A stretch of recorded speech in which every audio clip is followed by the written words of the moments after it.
Welcome to another episode of CrossTalk. My name is Kevin Tocci, and I will be your host for the next 30 minutes. As you know, this particular program, we use it as a vehicle to provide information to the folks for the two communities we serve, Whitman and Hanson. We talk about a number of things, whether it's current event, upcoming event, something in one of the two communities.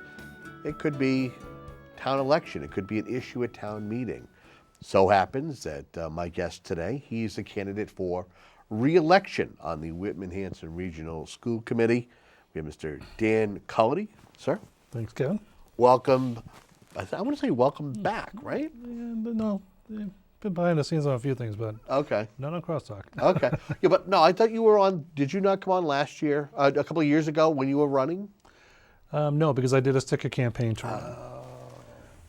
Well, here you are. You are seeking re-election, Yes. hopefully to serve a second term. Second term. Kind of give us the lay of the land. What has the first term been like for you?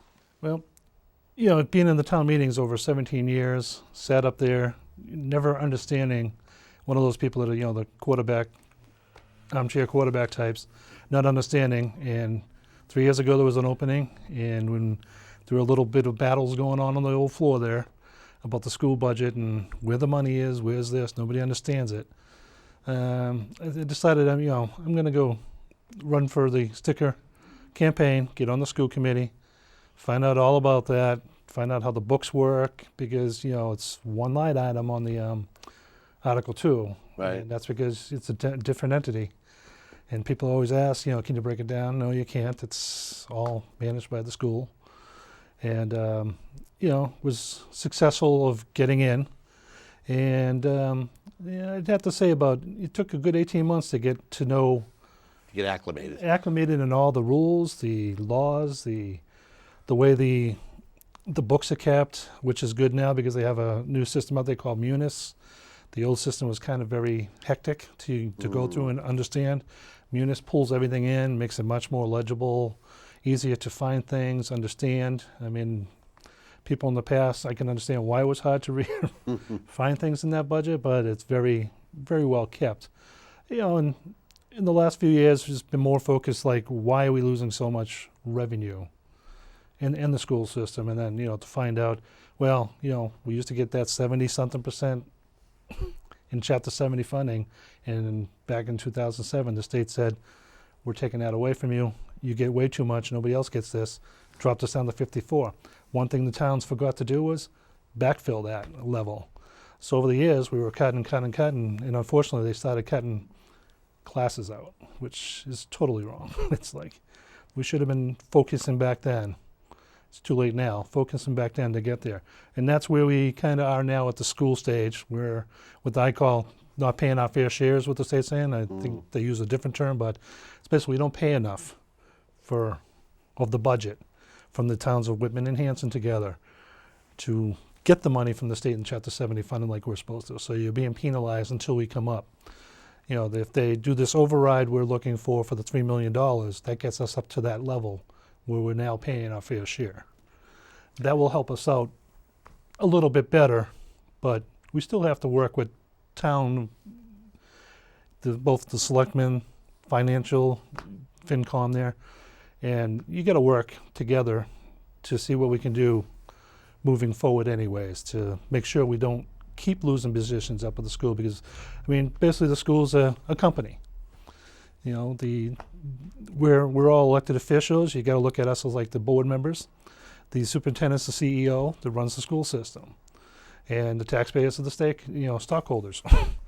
Our job there as that company is to educate the children of both Whitman and Hanson. They're the most top priority of anything. Some people say, the teachers. Yeah, teachers. No, the teachers are our employees to do the teaching and educate these children. Sure. That's the whole thing. It's a business. And unfortunately, the money comes from a different source than the real company. It's taxpayers' money. They're our stockholders, shareholders. So, that's what the override's for. Can't tell anybody how to vote on an override. You're going to say yes to an override, you're going to say no, depending on your personal view. hopefully it passes and we get enough fair share and we start getting enough funding back from the state that we should properly be getting. Do you, when you look back over the past 3 years, what have been some of the things that have been eye-opening for you in regards to the budget process, in regards to how the school committee makes sure that that the administrators and the folks who are taking care of our children and that are at least overseeing our schools are up to snuff? Some of the things like special education, that to me, when I first came on board, I was really boondoggled by that, how much of that budget could go very small to very large. And you're mandated, you have to take these children in. And, when we talk like a teacher ratio, people don't understand. You have over classroom sizes, 27, 28 people in a classroom. But when you have special ed, you have an autistic child or 2 or 3, you can't put them more than 2 or 3 because the person can only handle that many. So, you get a ratio of teachers, 28 and 3, you divide, that's where you get your 15% ratio. But special ed, education, that could be a killer in our budget because that's something you can't plan for. One year it could be, 400,000, another year it could be 600,000, it could be 2. It depends on the child's coming into the district or when they leave the district. That's, very hard to project out and get that allocation. So a lot of times you're guessing. And if something tragic like that happens, we're taking somebody in and all of a sudden the budget just goes sky high because you got to pay for the transportation. This is stuff we can't go bill people for. Right. We're mandated to do this, and as you know, a lot of mandates thrown at the school aren't funded. Right. Which is another piece where we lose our money. Transportation, that fluctuates up and down a lot. You can't charge, we're not allowed to charge for transporting children because we're a regional school district. You got different laws. But isn't there a ways, because while I cover the Whitman Hanson area, Yes. I've seen other school systems, school districts utilize different ways, whether it's through funds for to play sports or to play music. Mm-hmm. Aren't there other ways to be able to generate money to help the school system? Or is it strictly that you guys have to be money managers? Money managers. First and foremost, the superintendent brings you the budget as Yes. to what she's projecting for the new fiscal year, some of the things which she's looking at, because again, she looks at what's being provided for an education, the curriculum, what she has for people to provide this education, people to oversee those educators, and hoping that they have enough. And with anything, year to year, your costs rise. Healthcare, that goes up. It could be, gas prices prices. It could be, whether it's supplies, those things go up. You have to account for that. Exactly. Like for the busing, one good thing they did a few years back with the contract, we share with Abington. So by pulling those resources together, gave us a reduction in the rate. That throws off, you hear the people talking about, well, it'd be better to get the kids to start later in the day instead of so early. Well, there's a reason why they're going early. We have to stagger the buses the way the contracts. So, we're stuck. We got to save money. This is a way the school was able to sit down, negotiate with Abington. We both used the same bus company, and they came up with a significant savings. That's the only thing we can really do is keep constantly looking at that. The outsource, the janitorial services, stuff like that. It isn't like police department can use the fines fund to go get some, we need a new cruiser. This is how we can partially fund it. Or the fire department can use the ambulance revolving fund. We can't do anything like that. We're prohibited from the state from doing any fundraising like that. So we're a different beast. It's kind of hard to raise money. Yes, we can't even pay for our sports. The kids have to pay a user fee to be on the sports teams up there. Right. And like I said, music, all that, it's not covered. Right. And, when supplies in the school, back in the day when we went, you had books, you had notepads, you had pencils given to you. You don't have any of that anymore. I'm even shocked, part of the override's trying to get back foreign language to the middle schools. When I came through the school system, you had that in the foreign languages in the middle school. We don't even offer it now because we had to cut those positions back in 2007 or so. things like that hurt your school system in the long run, because it's not letting our children go through the school system with the same benefits that other towns are offering. So when you go out into the real world, you get a little disadvantage there when you're not offering these kids something we had as adults. And we're cutting away because, when you get down the line, you got to teach English, you got to teach math, you got to teach this, that. Foreign language, bottom of the list, it goes. The library, bottom of the list, has to go. It's not educational. But these are things that are still needed in the school. And fundraising, very hard. I mean, we're lucky the administration up there constantly goes after grants, gets grants, but you can't run your school system on grants forever. Right. That's a tough thing. If a grant runs out, and you're getting $400,000 for a special program you're running, what are you going to cut it, or then that's the disadvantage of the children again? Talk to me, I want to say within the past couple of years that there was a move on the state level to change the funding formula when it comes to the money, the Chapter 70 money. Funding, yep. Yeah. Give me your thoughts on how that has helped. Has that helped the school district, or do you feel that it is further hindered because it hasn't accurately depicted? It hasn't been completed yet, so we don't know actually how it's going to benefit us. We're hoping the changes they're going to make benefit us. These are things they calculated on years ago, which don't meet today's means. It's like, a city getting more than the towns. Why would they have to have more? Suburban the scenario, suburban right. scenario. And that's just, that's why we go to Mr. Deal, Mr. Cutler, and now Mr. Kennedy. We need these things changed. You really have to fight for us, because it's just not right, the amount of money you get back from the state on certain things, because the funding is set up totally against us. And being a regional school district, it's even worse. How important is it, though, is speaking to your legislators? You got Mike Brady, your state senator. You have State Rep Deal. You have State Rep Cutler. How important are they? Because I want to say I've actually had conversations with both Jeff and Josh, and I believe, at least in the House budget, they were able to increase the per pupil, at least the annual per pupil amount this year. That was going to be given from, I think the governor was from looking 20 at, to 55 per student. We were going to be given, what we heard from the governor's type was $25, which was per pupil, which is ridiculous. And then Rep Deal and Rep Cutler were going back trying to get $50. And they fought, they got Mr. Brady online, Senator Brady, and they fought, and they were able to fight, and we actually got them to get $55, which was the House budget. Now we have to hope that the Senate can pass it through, and that at least Senator Brady will be able to finagle it in that way, right? Because that's the best thing for us. It's like that's a significant more. I mean, it's looks like nothing on the budget, but anything we can get back from the state helps us out tremendously.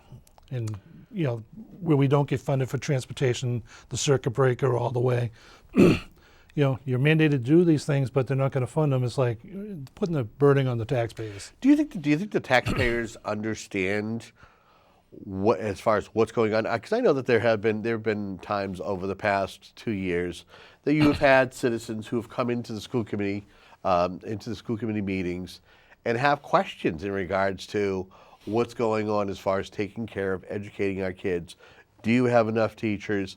Where are we? Where is our standing in the Commonwealth when it comes to, our teachers, how teachers are paid, and as far as how our kids are getting an education?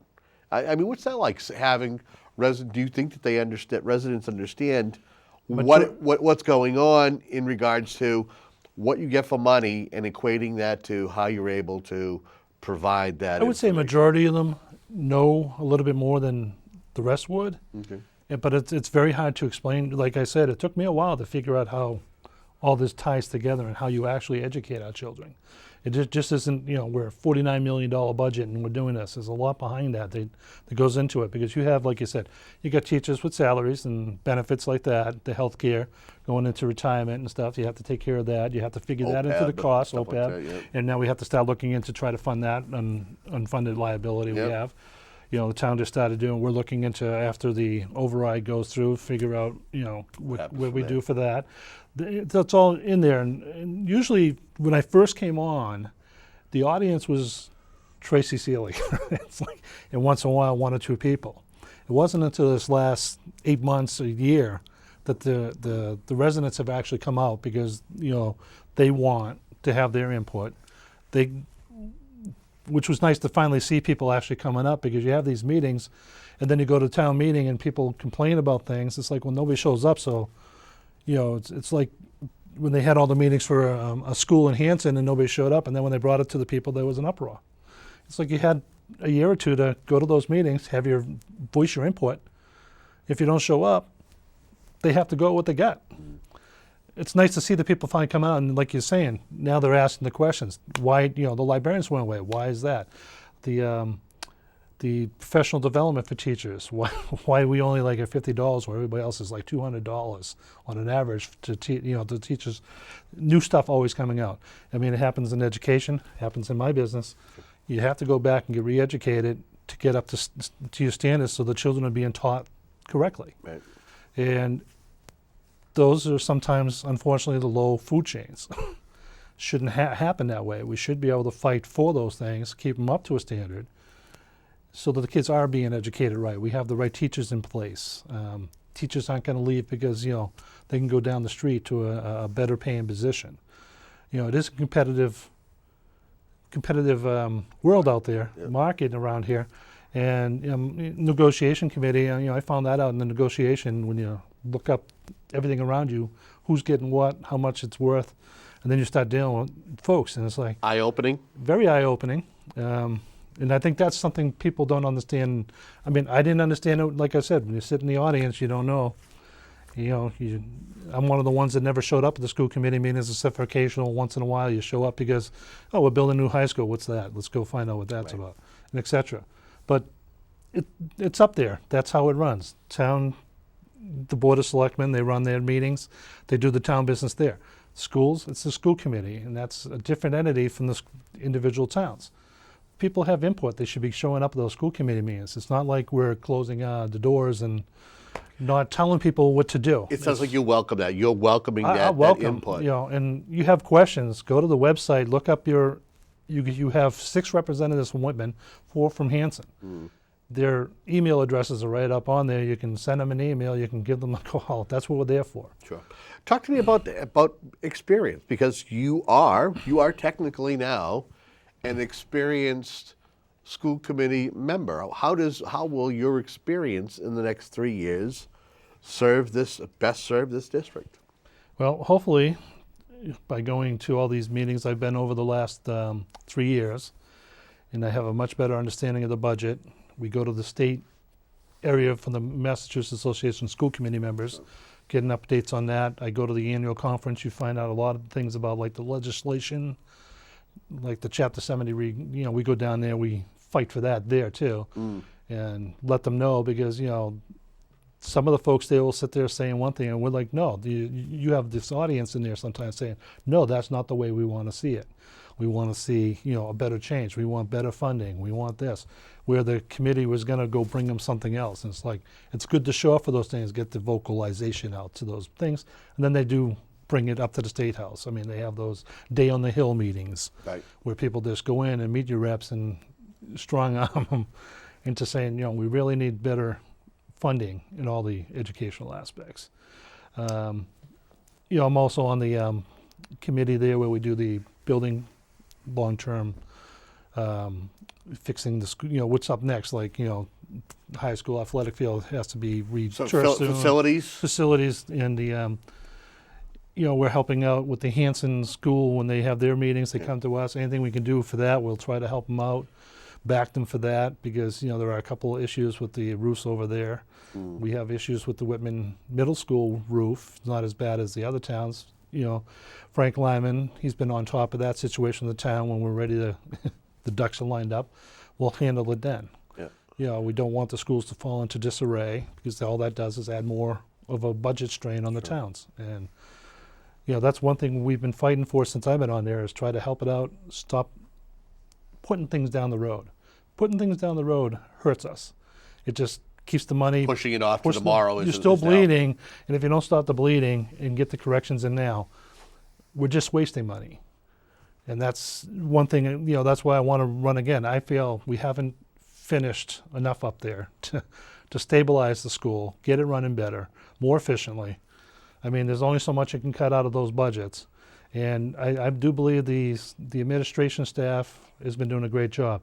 We've looked into, Ernie Sandler, the facilities manager. We just replaced almost all the lights in the school district to LED, which has given us a great savings in electrical costs. Things like that we're looking into, always replacing. Cut here, cut there. That's what we've been working on. Now it's come to time where we have to work with the towns to stabilize the money we lost over the last 8 years. How important is it that this district stays together? Because I've heard folks talk about Split in the region. Yeah. Whitman should be Whitman and Hanson, because there's two different philosophies. Is it that these two communities need each other, and that there's an importance that they share a school district? As of going into the region, the big incentive back in the day was the cost savings. We've reaped big benefits from that. Sure. And I do hear that sentiment on both sides. That, Hanson, I think, would rather just pull out and be their own because they want to manage everything themselves. They want to go back to the old days. Well, to do that, there's a forfeiture fee. And I don't think they want to end up paying the town of Whitman to withdraw. I mean, Silver Lake, Pembroke did that 10 years ago, and it was very costly. Right. You enter into these agreements, you're there for life, or unless you come up with the Powerball winning ticket. Mm-hmm. You're stuck in these things. So we're better off just staying as is, work together as a common goal between the two towns. Pulling out, it would just cause havoc. It would be no good for the children for, I'd say 5 to 10 years while you fought that out, saying who's going to have a high school? Where's the other high school going to be built? Whitman went through it backwards. We started in the elementary, redid the elementary, fixed up the middle school, built the high school. So there was one group of kids that went through all those maintenances, that lost out on some experiences probably because they're always in the construction zone. You don't want to put kids through that. Okay. Talk to me about goals. If you're reelected, what would you like to accomplish in the next 3 years as a member of the school committee? What are some of the things that you'd like to, whether it's as an individual in committees you serve on, or as a group that you'd like to see you guys come together and accomplish? As a group, for most of the committee up there, the big push is full-day kindergarten. Implementing that it's tuition-free. Just by looking at the stats of when you have children that are in kindergarten and they get into the school system, how it strains like your first grade teachers, because the children that didn't have an early start, you're losing behind. You have more IEPs, the special needs are greater. I mean, that does cost in the long run, having all this extra overhead. If you put the kids into a fair game, because technically we're supposed to educate all the children the same. It's unfortunate, there's out of the 351 cities and towns, districts, there's like 200 and I forget the number that have kindergarten. And there's like full day kindergarten. No fees? Nope. The fees would be, I'd have to look it up. You have 346 offering full day kindergarten. You have 262 districts tuition free. There's 84, which Whitman and Hanson is part of that, to charge. Oh. So, you're looking at a number, 84, and it's mostly South Shore, Boston region. The western part of the state, Cape and Highlands, are pretty much free. And there's 5 districts that don't offer any kindergartens at all. To be in that 84% that's still charging, we're putting some of these children at a disadvantage. That could be a money saver in the district in the long run, because you wouldn't need the extra help to get some of these kids going. Yep. I mean, these teachers and administrators, you talk to like the principal of the middle school, they could tell you without looking at a record what kid had kindergarten and which ones didn't. Because there is some differences in the kids, how they socialize, how they come up through the learning courses. You give them a head start. They learn quickly. They do perform much better. And that's one thing I think. I know a lot of the other members are spot on that. They've been pushing for that for years. but it's just, $400,000 to start that up. It's a big chunk of change where we never had change. And we're hoping the override might take care of part of that. If not, that's probably going to be one of the big things we'd have to push for up front. Okay. Any things that you see coming down the road, again, if you are reelected, that you would look forward to tackling or at least participating in when it comes to, whether it's the budget process, whether it's the curriculum, whether it's the adding of additional teachers, foreign language, stuff like that. Anything that you'd want to? Well, down the road, what I would like to get back into, not even get back to the schools because we just don't have it, is more like in the technical side. I mean, we are getting a grant for the sciences, to do the STEM initiative, which will, introduce, like, I think the robotics and all that type of goodness for the science. You're going to have science and math being pushed out. But for the business world, I'd like to see the children being offered classes for, like, computers, something they are going to be using in the long run, because you still need people to maintain those things, to fix them, desktops. It'd be nice to see that. Then, I mean, they have something like that at South Shore. If we had something in place for that, we wouldn't have to send a couple more kids to the South Shore Votech because they get educated in the Whitman Hanson district. Okay. We got 3 minutes left. Can you believe that? The time has flown. Flown past. If you could look into the camera, if you could say anything to the voters who are going to be heading out on Saturday, May 21st, in the town of Whitman, what would you like to say to them as far as when they go into the booth and they're going to be, because I think you might be one of the few races, right? Are there many races on the ballot? No, it's only the school committee is only contested. Okay. Everything else,